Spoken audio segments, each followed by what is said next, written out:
Stop. Do not scroll. Do not let this moment pass without giving it your full attention. I place this message directly in front of you right now, and I need you to understand something before you move even one more second forward. You did not arrive here by accident. You did not stumble across this by coincidence. I guided you here. I guided you here with intention. Your hand, your eyes, this exact moment of your day, all of it was directed by me toward this place, because I have something I need to say to you. Something I have been waiting to say, something personal, something that has your name written on it. Give me your time. Stay with me. What I am about to speak over your life is too important to receive while you are rushing. Come closer now, my child. The urgency I just used to stop you was real, but what I have to say is not a shout. It is a quiet thing, a personal thing, something that passes between us in the kind of still and unhurried silence that your heart has been craving without fully knowing why. I am going to speak to you the way I speak to people who are finally ready to hear me clearly, and I believe you are ready. That is why you are here. My child, there is something I want you to do right now. I want you to release, just for this moment, whatever else you were carrying into this conversation. The unfinished tasks, the unresolved conversations, the list of things you have not yet done, the weight of what is waiting for you after this. Put all of it outside the door for just a little while. Give me your undivided attention, not because I am demanding it, but because what I am about to say deserves a quiet and open place to land. You have carried so much for so long. Let me be the one who carries something for you today. My child, there is something I want you to do right now. I want you to put down whatever else you were carrying into this moment. The unfinished tasks, the unresolved conversations, the list of things you have not yet done, the weight of what is waiting for you after this. Put all of it outside the door for just a little while. Give me your undivided attention, not because I am demanding it, but because what I am about to say deserves a quiet and open place to land. You have carried so much for so long. Let me be the one who carries something for you today. My beloved child, I want to ask you something. When was the last time you truly felt that I was speaking to you alone? Not to a room full of people, not to a congregation, not to humanity in the broad and general sense, but to you. When was the last time a word found you in a way that made you feel personally seen rather than simply included in a collective experience? When was the last time something reached you so specifically that you could not explain it away as coincidence or general truth? I am asking because I know the answer, and the answer is the reason I stopped you here today. You have been wondering whether I speak to individuals the way you have watched me speak to others. You have sat with people as they described receiving a word, a sign, a dream, a sudden and undeniable knowing, and somewhere in the quiet honesty of your own heart, a question has formed over and over again. A question you sometimes feel guilty for having, a question that sounds something like this. Does that happen for me?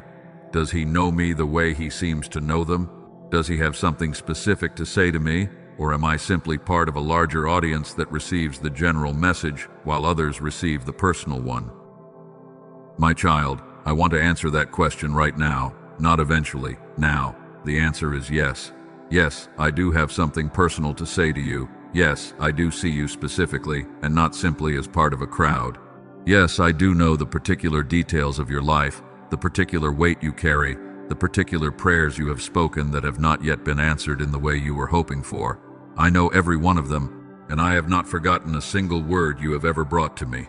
What I need you to do now is something most people find more difficult than they expect.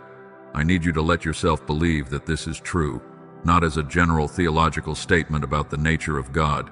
I need you to receive it personally, to let it land in the specific part of your heart that has been holding out hope while also holding back from full hope, because full hope has felt dangerous after what you have been through. That guarded place in your chest, I am speaking directly to it. I see it, and I am about to speak directly into it. There is a version of you that the world sees. Capable, thoughtful, someone who keeps going, someone who shows up for everyone around them without being asked, someone who has found ways to move through difficulty without making it everyone else's problem, someone who has learned to carry their weight quietly and get up and keep going and do the next thing without requiring anyone to notice how much the carrying costs. That version of you is real, and I am proud of it. But there is another version that lives beneath that surface, one that you only allow yourself to fully be when you are certain no one is watching. This is the version that sometimes sits in the dark of a room, and simply exists without performing anything for anyone. The version that is sometimes too tired to pray properly and simply sits in the presence of the need without words. The version that grieves things it has never been given permission to grieve out loud. The version that carries questions it cannot ask without feeling like the questions themselves are a failure of faith. My beloved child, I am not here to judge that version of you. I am here because that is the version I most want to meet with today. That is the version I prepared this message for. The one underneath the capability and the composure. The one who has been showing up faithfully for everyone else while quietly wondering whether anyone is showing up for them. The one who is sometimes so tired of being strong that the word strong feels like a cage rather than a compliment. I am also aware of something you have not said to anyone recently. I want you to hear me when I say this, and I want you to let it reach you without filtering it through doubt before it arrives. You have been carrying a particular loneliness that is not about the people in your life. You may have many people around you. You may have people who love you and care for you in genuine ways. But the loneliness I am speaking about does not go away when someone sits next to you or sends you a kind message or invites you into a gathering of people who mean well. It is a spiritual loneliness, the kind that comes from feeling like your inner world, the things you sense, the things you know in your spirit, the way you experience the unseen around you, does not quite match the spiritual experience of the people around you. Like you are tuned to something that other people are not picking up. Like there is a part of your understanding of me that you cannot fully share with anyone because the language for it has not been created yet. Like you are meant for something that has not yet been named, and the wait for it is a solitary one, and the solitude is not the comfortable kind. It is the kind that sometimes makes you wonder whether you imagine the calling, whether the sense of destiny you carry is something you constructed to make the difficulty feel meaningful. My child, I want to address that wondering directly. You did not imagine it. The calling is real, the destiny is real, and the sense of being set apart for something larger is not something you manufactured. I placed it in you. I placed that knowing in you on purpose, not to isolate you, but because I am preparing you for something that requires a kind of depth that cannot be developed in a crowd. The solitude you have been experiencing is not rejection, it is formation. It is the quiet of the workshop where something is being made that has not existed before. You are not falling behind while others move ahead. You are being shaped in the particular silence that the most important work requires. And here is what I most need you to receive in this moment. The question you have been asking, the one about whether I see you, and whether I speak to you personally, and whether you matter to me in the specific and not just the general way, that question is about to be answered. Not with a vague reassurance, with specifics, with details, with the kind of accuracy that only the one who made you could offer. Stay with me, my child, because I am about to tell you what I have seen, what I have been watching, and what I am now releasing into your life. What I am about to say is the reason I needed you to be alone for this, and you have earned every word of it. Do you feel something in your spirit right now? A particular stillness, a particular warmth, something that sits right at the center of your chest and responds to truth in a way that your mind has not yet given permission for. Pay attention to that. That is not your emotion manufacturing a feeling. That is your spirit recognizing something it has been waiting to hear. That is the part of you that knows my voice. It has always known my voice. Even when everything else around you was loud and confusing, that part of you knew. Trust it right now. I have been watching you for a very long time, not in the distant, observational way you might imagine when you picture what divine watching looks like. Not from above, removed and clinical, counting the errors and tallying the compliance. I have been watching you the way you watch someone you love when they do not know you are in the room, closely, with attention to the things they would never show you if they knew you were watching, with tenderness for the moments they think they are invisible. I saw you in the moments that no one else was there to see. I saw the specific night when you were tired in a way that went past anything sleep could fix, and you sat in the stillness and you did not pray because you did not have words. You only had the ache, the wordless, shapeless, pressing ache of carrying too much for too long. I was there, in that room with you, closer than the silence you were sitting inside of. I heard the non-prayer, the wordless reaching, and I counted it as one of the purest forms of communication I have ever received from you, because it came from the place beneath everything you have constructed to manage your life, and it came to me raw and honest. I saw when you were in a private space, when you made yourself smaller and let something out that you had been holding back for longer than you should have been holding it. You pressed your face into the quiet and you let go of what you had been gripping with both hands. I saw every tear. I want you to hear this and let it settle into the deepest part of you. Not one of those tears was invisible to me. Not one of them was wasted. Not one of them fell without purpose. I keep every one of them. I know what each one cost you to release. I know how much energy it took to hold yourself together until you could finally be alone enough to let go. And I want you to know that the releasing was holy, not a failure. I saw the moments when you reached for your phone in the middle of the night because the quiet of the dark room felt too heavy to be inside alone. I saw when you walked through a room full of people and felt entirely invisible. I saw the long drives when you did not listen to anything because you needed the silence to process what you were not ready to say out loud. I saw you standing in lines and sitting in waiting rooms and moving through ordinary days carrying something inside you that was anything but ordinary. I saw it all. And I have been with you in every single moment of it. I also saw the mornings after, when you got up and rebuilt the composure, when you chose again to show up for the people who needed you to be present, even when your own cup was less than full, when you said the right things and held the right expression and carried one more day on what you had left inside you. I saw the grace in that, the quiet heroism of it. Most people watching you from the outside would call it strength. I want to call it something more accurate. I call it faithfulness under conditions that were not fair to you. You were faithful in circumstances that did not reward your faithfulness quickly enough, or visibly enough, or in the ways you most needed. You kept going when keeping going cost you something that no one around you fully knew you were paying, and I have a record of it. Every single act of faithfulness that no one else saw or credited or acknowledged, I recorded it. Every prayer you prayed in the dark that felt like it dissolved before it reached anywhere, I received it.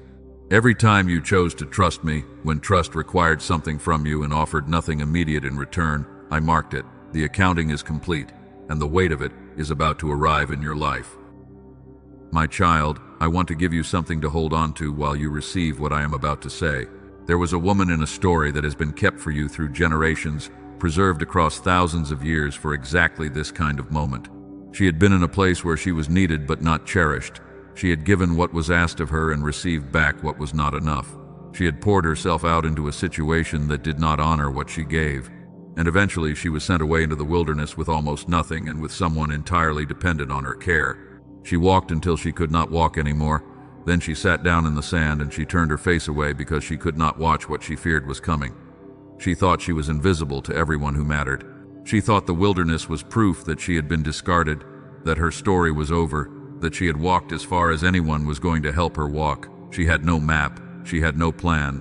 She had no voice that was telling her where the water was or whether any of it was going to be all right. And I opened her eyes. I showed her a well that had been there the entire time, water that was present all along, right beside her in the wilderness, just outside the frame of what her grief was letting her see. And she gave me a name that no one had given me before or since in all of human history. She called me El Roy, the God who sees me, not the God who sees humanity, not the God who watches populations from a comfortable distance, the God who sees her by name, in the wilderness, on the worst day, at the moment when she felt most forgotten, seen, known, found. My child, that is still my name, El Roy, the God who sees you, not the version of you that is presentable and composed and holding everything together for other people, the real you, the one in the wilderness, the one who thought the silence meant absence, the one who got to the edge of what they could carry and sat down because they could not go any further. That is the one I came to find today. That is the one I am with right now. Take the name she gave me and hold it like something you can put your hand on. He sees me. He has always seen me. Not in spite of the wilderness. In the wilderness. Because of it. Inside it. There with me at every step of it. When she felt most invisible, she was most seen. When she felt most alone, she was most accompanied. That is the truth she discovered in the sand beside the well. And it is the truth I am placing in your hands today, in this exact moment, in this exact wilderness that you have been walking through. Now let me tell you what else I have been watching. I want to go further into this because I do not want you to receive a general comfort today. I want you to receive something specific. Something that only works if you understand that I know the precise texture of your life, the particular shape of your longing, the exact weight of what you are carrying right now and have been carrying for longer than is fair. You have been living in a particular kind of waiting. Not the dramatic kind that people speak about openly, or the kind that comes with a clear timeline that makes the waiting feel bounded and manageable. The quiet kind. The kind where time passes and you are still holding the same things you were holding before, and nothing around you confirms that anything is shifting. The kind where you have to make a daily choice about whether to keep believing or to begin slowly revising your expectations downward to protect yourself from hope that does not arrive when you need it. I know how much energy that daily choice costs. I know what it does to a person over months and over years, the subtle narrowing. The way the original dream becomes something more modest in your own mind, not because you stopped believing in me, but because believing in me at full volume started to feel unsafe after the times when what you believed for did not arrive in the form you expected. The way you protect yourself by quietly reducing what you allow yourself to want from me. I saw every one of those revisions. I noticed every time you gently, carefully lowered the ceiling of your own hope, and I am here to address them directly.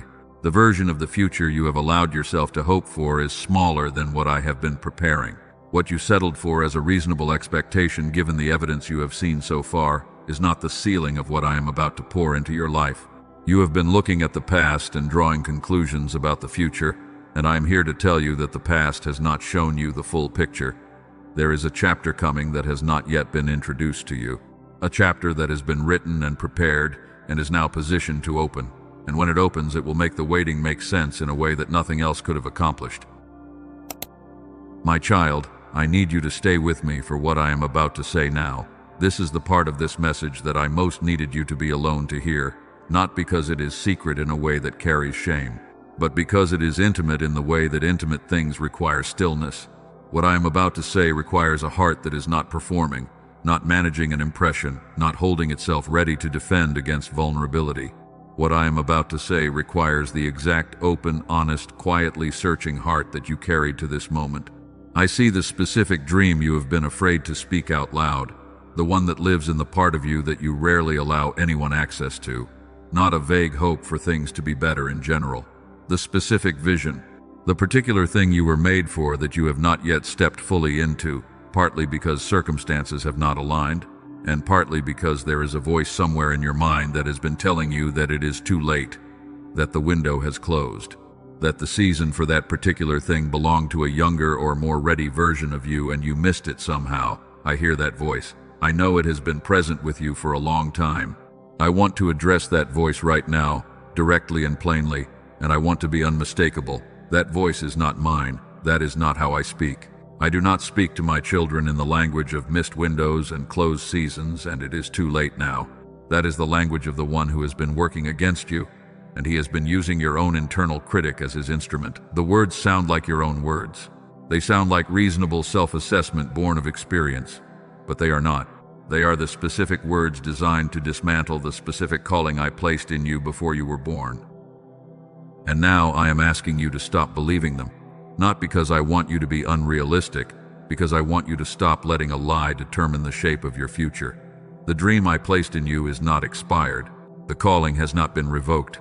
The season has not permanently passed. You are not behind. You are exactly where I intended you to be at this moment, and what looks like delay from your perspective looks like precision from mine. I have not been late. I have been exact.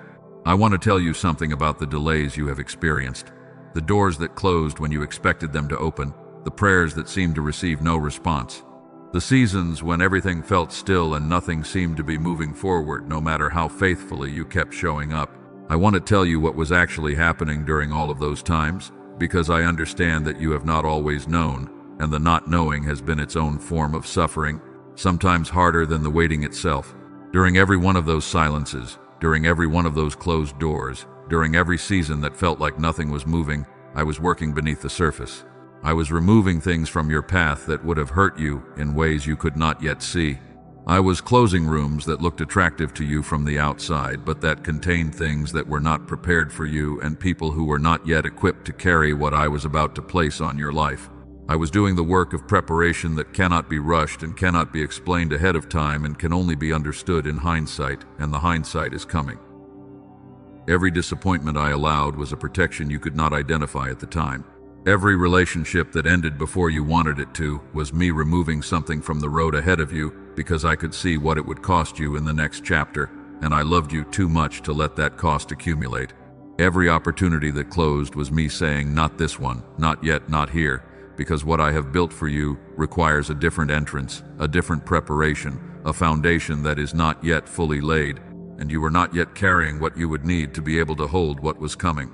I need you to receive that not as a consolation, but as a truth. Not as something I am saying to make the waiting feel more bearable, but as the actual account of what has been happening in the unseen while you were living through the visible. You have not been surviving a meaningless delay. You have been inside the most precise and intentional preparation I have ever designed for a life I love. The difficulty was not punishment. It was the specific curriculum of someone I am preparing for something significant. Everything that hurt was part of what was building you into someone who can carry what I am about to give you. My child, I want you to receive something from me right now, not eventually, in this moment. I am going to make a declaration over your life, and I need you to receive it as something that is already true. Not something that might become true if you earn it or wait long enough or believe hard enough. It is already true. It was true before you found this message today. And now I am speaking it out so that your ears can carry it to your heart. Hear me, my beloved child. I am about to say the personal thing I needed you to be alone to receive. This is the word I have been building toward. This is the specific, intimate, entirely personal message that was sent to you today and has your name written on it. The word that was meant for you before anyone else. The word that has been waiting for exactly this moment to arrive. You are not what you have been through. You are not the sum of what has been done to you, or what has gone wrong, or what has been taken from you. You are not the accumulated weight of every unanswered prayer, or every closed door, or every season of silence that made you wonder whether you had been forgotten.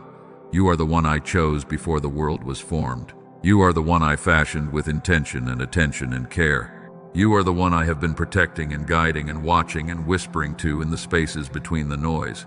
I have been preparing you for something that is bigger than anything the disappointments of the past were able to tell you about, not bigger in a vague, motivational sense. Bigger in the sense that when you arrive at what I have been preparing, when you stand inside it and look back at everything that led you here, you will understand with sudden and complete clarity why every single thing happened the way it did, not just the good things. All of it. You will see the architecture of it. You will see the love inside the difficulty. You will see me in every chapter, including the chapters where I seemed most absent. And hear me when I say this, my beloved child. You are not what you were called in the seasons that broke you. You are not the label that fear assigned to you. You are not the worst thing that was said over you by someone who was speaking from their own wound and their own limitation. You are what I say you are, and what I say is this. You are mine. You are chosen. You are loved. You are being prepared for something that the enemy of your soul would not work so hard against if it did not carry real weight and real authority and real potential to change things around you. The waiting is ending. Not gradually, now. The season that has worn you down, the season of quiet and of wondering, and of holding on without clear evidence that holding on was rational, that season is closing. And what opens behind it is not a small reward for endurance. It is a reversal, a complete and total reversal of the narrative that the enemy has been writing over your life. A reversal of the small story he told about you. A reversal of the ceiling he placed over your expectations. I am opening what has been shut. I am calling back to life what has gone dormant. What I am speaking is not a continuation of the past. It is something entirely new. My child, let me tell you what this means in practical terms, for where you are standing right now. It means that the thing you decided was unrealistic is back on the table. It means that the door you stopped knocking on because the silence felt like a final answer was not a final answer. It means that the calling you agreed to hold at arm length because engaging it fully felt too vulnerable after everything you had already risked and lost. I am inviting you back toward it, not tentatively, fully. I am standing on the other side of it, and I am telling you that what is here for you is worth the risk of a full and unguarded belief. It also means something about your identity that I need to say plainly and without softening. You are not the person who almost made it. You are not the almost story. You are not the person who had something and then lost it and is now living in the long aftermath of what could have been. I want to speak to that narrative specifically because I know it has been whispering to you more than you would like to admit. The almost narrative. The one that says your best chapter was behind you. The one that turns you into an observer of other people arriving at places you were supposed to reach. That narrative is a lie, and I am ending its authority over your life today. You are the one I am raising up. You are the one whose preparation I have been personally overseeing. The things that happened to you did not derail my plan for your life. They were part of it. The losses, the waiting, the silence, the seasons of obscurity where no one was applauding or affirming or confirming what you were doing, all of it was part of the shaping of someone I am about to use, in ways that the comfortable and the unformed are not yet prepared to be used. The capacity you built in the difficult years is the exact capacity that what comes next requires. Nothing was wasted. Nothing was accidental. Everything, without exception, was preparing you for exactly the season that is now beginning. My beloved child, I want to speak something over several areas of your life right now. I want you to receive each one not as a wish or a hope or a gentle prayer that might come true. I want you to receive each one as a declaration from the one who holds the authority to make it true, who has already put it in motion, and who is speaking it now, so that you can align yourself with what is already happening. Over your mind, I am releasing clarity. The fog that has made thinking feel like wading through something heavy. The confusion that has kept you second-guessing every decision. The mental tiredness that settles in, like weather that never changes, that is lifting now. I am giving you back the sharpness that was yours before the weight began to accumulate. You will begin to think with a precision you have not felt in a long time. The answers that have felt far away will begin to arrive. The path that seemed unclear will become visible. The voice of confusion will grow quieter and the voice of wisdom will grow louder. Over your body, I am releasing rest, not the performance of rest or the management of exhaustion. True restoration, the kind that comes from the inside and moves outward rather than the kind you manufacture from the outside and push through to survive the day. You will wake up in mornings that feel different, not because circumstances will have instantly changed, but because the dread that used to greet you before you were fully awake will no longer have the access to you that it has had. Your body is not your enemy. It is the vessel I made for you, and I am tending to it. Over your relationships, I am releasing discernment, the ability to see people accurately without bitterness and without naivety, to know without laboring over the question who is meant to be in the next chapter of your life and who was only meant for the chapter that is now closing. I will make the right connections clear to you, and I will make the ones to release clear to you with a gentleness that protects rather than punishes, that frees both of you rather than wounds either of you. You will no longer spend your energy trying to hold together what I am releasing or trying to open what I am closing. Over your purpose, I am releasing permission. The permission you have been waiting for from an external source that was never going to give it to you because it was never theirs to give. You kept waiting for someone to say yes to what I already said yes to before you were born. The permission you needed came from me, and I am giving it now. Move forward, build the thing, say the words, take the step. You are not too late and you are not unqualified. You are exactly who I had in mind when I designed the assignment that is waiting for you on the other side of this moment. Over your faith, I am releasing new evidence, and over your specific waiting, I am releasing resolution. The requests you have brought to me again and again with tired and persistent hands, I am releasing them now, not because you finally said the right prayer, because the season for them has come, because the preparation is complete and the door is open. Over your faith, I am releasing new evidence. You have been asking me to give you something to hold on to, something that confirms in the visible world what you have been believing in the invisible one. I am sending you signs. I am aligning things in your practical daily life that will be impossible to explain away. You will begin to see the evidence accumulate, and with each piece of it, the faith that has been a quiet, determined, stubborn holding on will become an expansive and almost laughing certainty. You will look back at this season and say that he was working even then. He was moving even then. Not one day was wasted. Now, my child, I want to ask you to do something, not because doing it earns you what I just declared over you. What I just declared is already true. It was true before you received this message. It was true before you knew this conversation was happening. But I want to ask you to respond to what you have heard today as an act of agreement, as a way of marking this moment, as a way of saying to me with your actions what your spirit has already been saying to me in the quiet hours when no one else was in the room with you. If this message reached you today, if something in what I said landed in the part of you that most needed to hear it, if the truth of it moved something in your chest that has been braced for too long, I want you to write a word below this message. Write yes. Write amen. Write the specific word that says to me that you receive this, that you agree with what has been spoken over your life, that you stand in the truth of it even when you cannot yet see all of it clearly. Let that small, honest word be the first tangible act of the new season. Let it be the line you draw in the sand at the beginning of what comes next. And if you are willing to go further, like this message, as an act of agreement between your heart and mind, not because it grows a number, but because it is your hand lifting in response to what I have said. It is the physical gesture of a heart that received what was offered. If what I said today reached someone you love, someone who is carrying the same weight in the same silence, someone who is asking the same questions you have been asking, I want you to send this to them. Not as a recommendation, as an act of love, as the thing you wish someone had sent you on the day you most needed to hear it. And finally, my child, I want to say this before I release you back into your day. I want to say the most personal part of what I came to say today. I do not want you to move away from this moment before you have received it fully and let it settle into the deepest place it is meant to reach. Stay. Give me one more moment. My beloved child, I see you. I have always seen you, not in the general sense of knowing all things.